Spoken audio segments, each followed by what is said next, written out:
This is an instructional video guide on how to replace the nozzle in your scent diffuser. By following these straightforward steps, you'll be able to perform the replacement with ease. Let's get started. To begin, make sure that your diffuser is completely unplugged from the power outlet.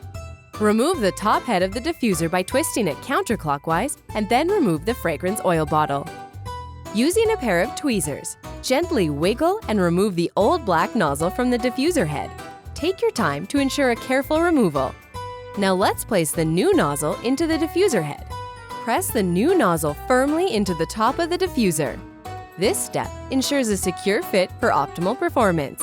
Make sure it's snug. Reinsert the clear tube back into the nozzle. Pay attention to the correct placement, ensuring it fits snugly.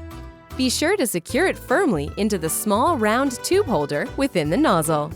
Next, you can insert your fragrance bottle back into the diffuser head and twist the top of the diffuser head with the bottom, making sure they're securely fastened.